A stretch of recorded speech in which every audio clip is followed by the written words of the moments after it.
Hi friends, ഞാൻ Mary Metilda. പുതിയൊരു എപ്പിസോഡിലേക്ക് എല്ലാവർക്കും സ്വാഗതം.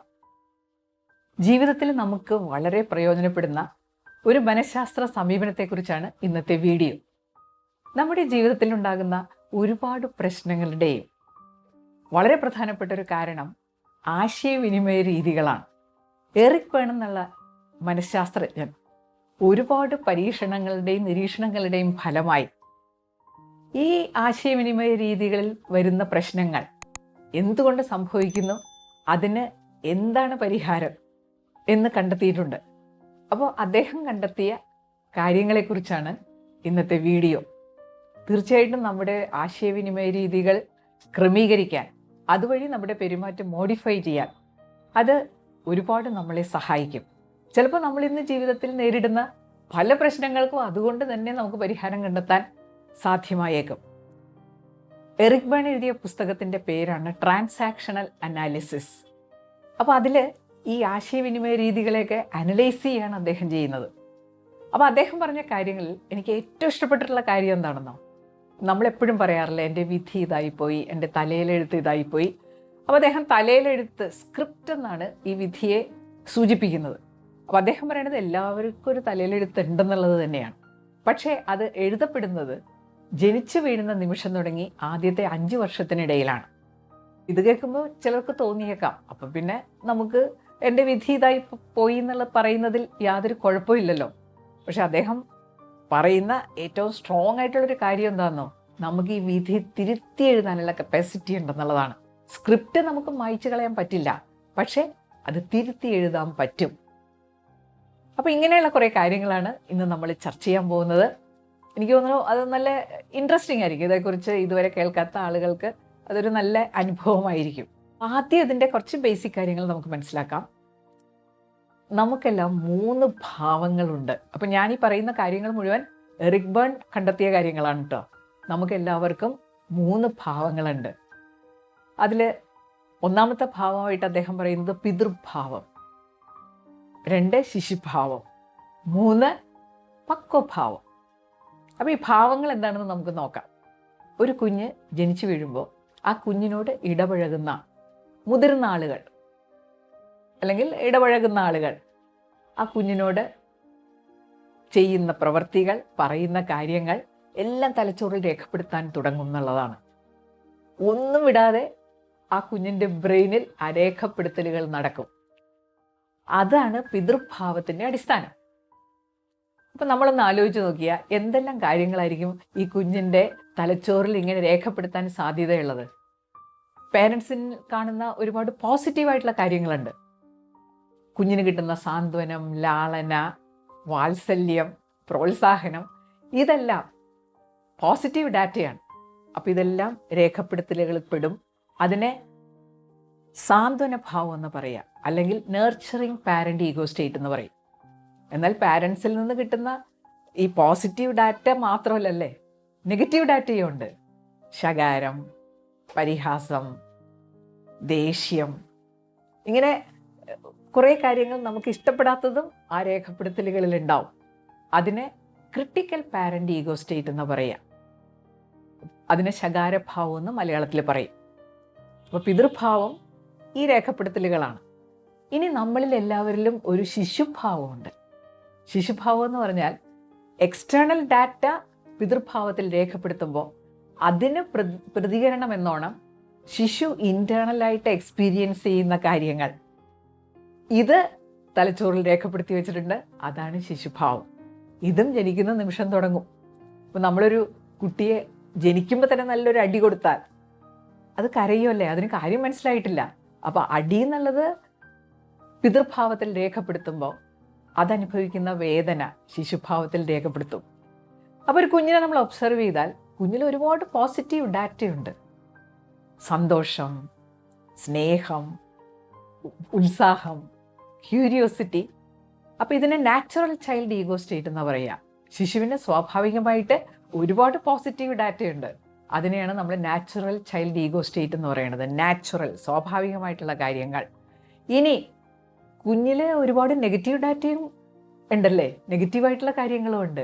കരച്ചിൽ, പിടിവാശി, ദുർവാശി, ഇങ്ങനെയുള്ള നെഗറ്റീവ് ഡാറ്റയും തലച്ചോറിൽ രേഖപ്പെടുത്തും. ഇത് കുഞ്ഞ് എക്സ്പീരിയൻസ് ചെയ്യുന്ന കാര്യങ്ങളാണ്. പേടി, ഇങ്ങനെ കുറേ കാര്യങ്ങളുണ്ട്. ഇതിനെ അഡാപ്റ്റഡ് ചൈൽഡ് ഈഗോ സ്റ്റേറ്റ് എന്ന് പറയും.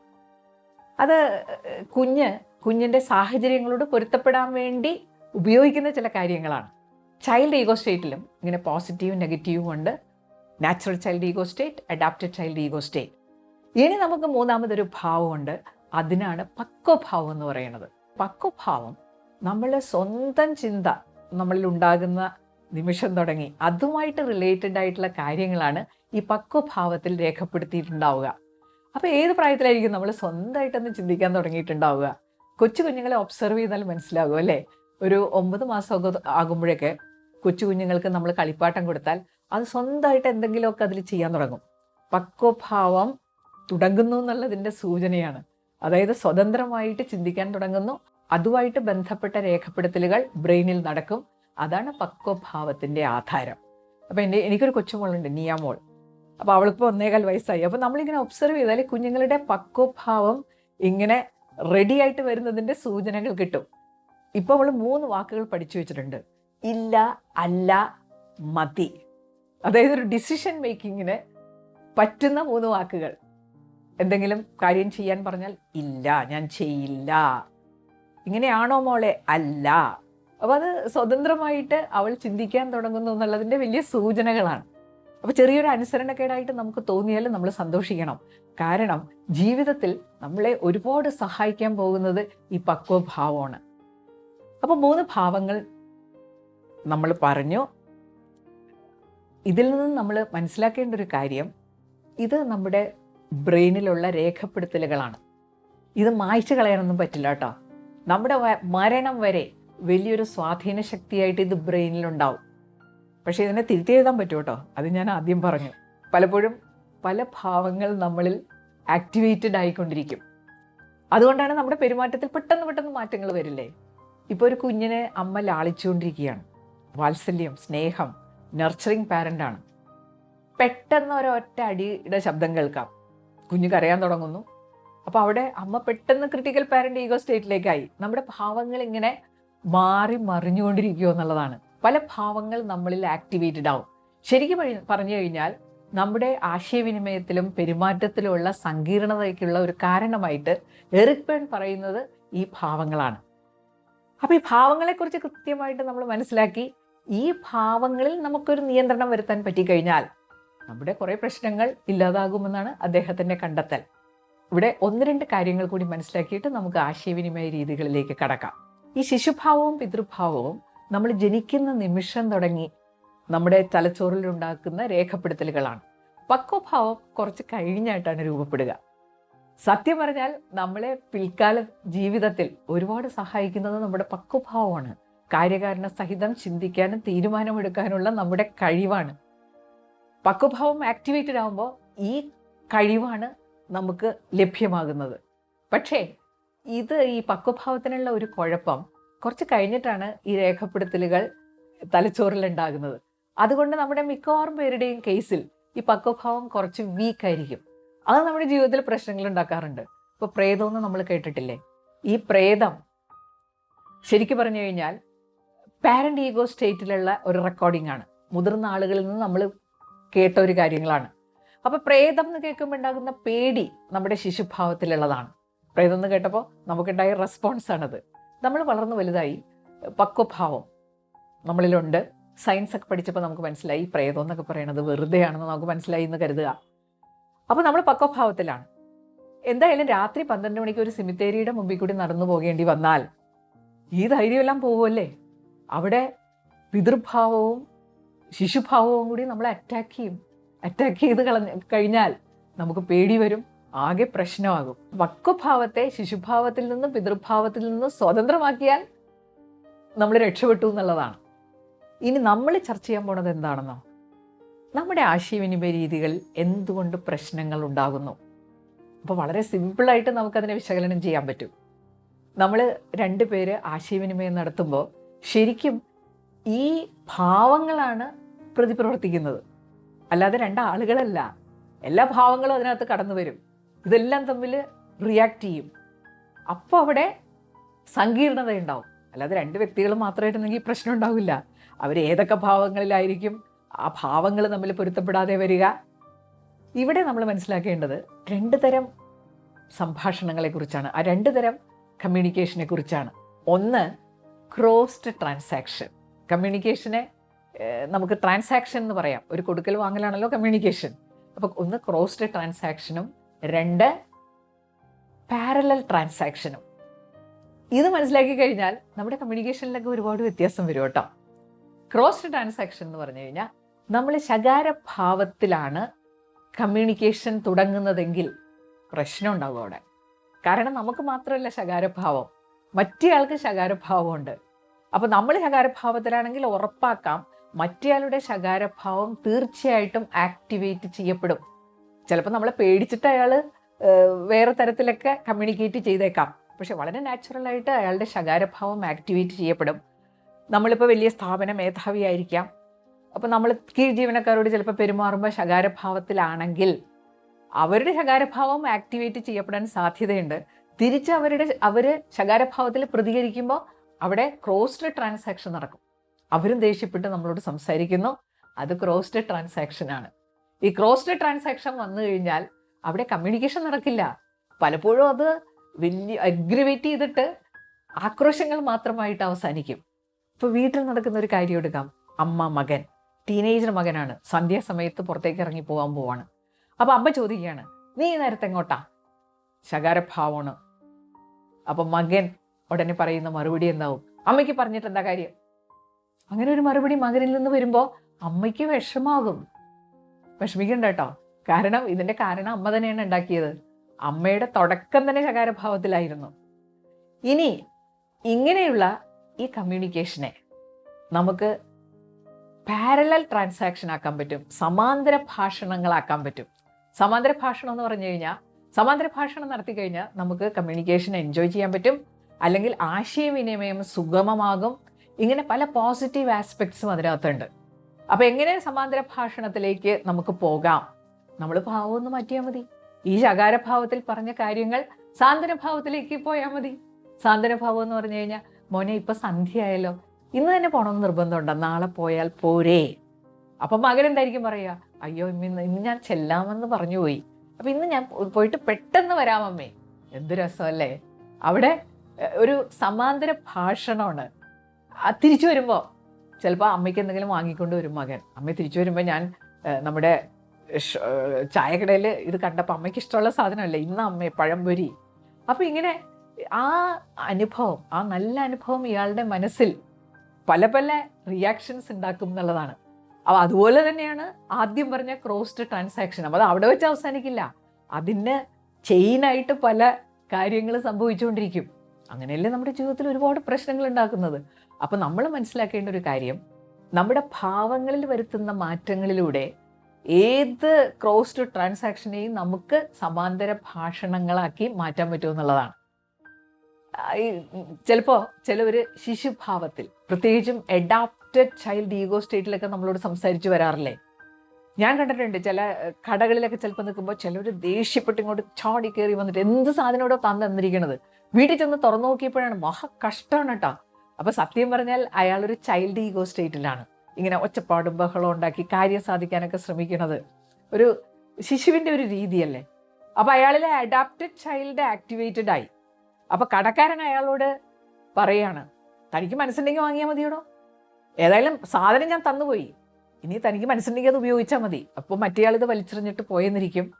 അതേസമയം ഇതുമായിട്ട് ഇയാൾ വരുമ്പോൾ നമ്മളൊരു സാന്ത്വന ഭാവത്തിൽ നിന്നുകൊണ്ട് പറയുകയാണെന്ന് വിചാരിച്ചോ, ശരി അങ്ങനെ എന്താണ് നമുക്ക് പറ്റിയത്, ഞാൻ നോക്കട്ടെ കേട്ടോ, സാധാരണ സാധനം വാങ്ങിക്കഴിഞ്ഞാൽ പിന്നെ തിരിച്ചെടുക്കാനുള്ള വകുപ്പില്ല, അതെ ബില്ലിൻ്റെ അടിയിൽ ഇങ്ങനെ എഴുതിയിട്ടുണ്ട്, എന്നാലും നമുക്ക് നോക്കാം എന്നൊക്കെ പറഞ്ഞ് അയാളോട് സംസാരിക്കുമ്പോൾ അവിടെ വരുന്ന ഒരു സിറ്റുവേഷൻ വളരെ വ്യത്യസ്തമായിരിക്കും. അപ്പോൾ നമ്മൾ മനസ്സിലാക്കേണ്ടത് ഇതാണ്, നമ്മുടെ ഭാവങ്ങളിൽ നമുക്കൊരു നിയന്ത്രണം ഉണ്ടെങ്കിൽ ഇങ്ങനെയുള്ള ഒരുപാട് പ്രശ്നങ്ങൾ നമുക്ക് ഒഴിവാക്കാൻ പറ്റും. അതിന് നമ്മൾ ആദ്യം അറിയേണ്ടത് നമ്മുടെ ഭാവങ്ങളെക്കുറിച്ചുള്ള ഒരു അണ്ടർസ്റ്റാൻഡിങ്, അതോടൊപ്പം തന്നെ മറ്റുള്ളവരുടെ ഭാവങ്ങൾ തിരിച്ചറിയാനുള്ള കഴിവ്. ഒരാളൊരു ശിശുഭാവത്തിൽ ഇതുപോലെ അഡാപ്റ്റഡ് ചൈൽഡായിട്ട് കയറി വരികയാണെങ്കിൽ ചിലപ്പോൾ പക്വഭാവത്തിൽ അയാളോട് സംസാരിച്ചിട്ടും കാര്യം ഉണ്ടാകില്ല. പക്വഭാവത്തിൽ നമ്മൾ പറയേണ്ട കാര്യങ്ങൾ ഒരു സാന്ത്വന ഭാവത്തിലാക്കി പറയണം. ഒരു കാര്യം കൂടി എനിക്ക് പറയാനുണ്ട്. ഇതുമായിട്ട് ഏതായാലും ഇത്ര ചർച്ച നടത്തിയതല്ലേ, നമ്മുടെ ജീവിതത്തിന് ഏറ്റവും അധികം സന്തോഷം പകരുന്ന ഒന്നാണ് ശിശുഭാവം, നാച്ചുറൽ ചൈൽഡ് ഈഗോ സ്റ്റേറ്റ്. പക്ഷെ എന്താ പ്രശ്നം എന്നറിയാമോ? നമ്മുടെ natural child ego state activated ആകുമ്പോൾ പാരൻ്റ് അതിനകത്ത് കയറി ബ്ലോക്ക് ചെയ്യും, പ്രശ്നം ഉണ്ടാക്കും.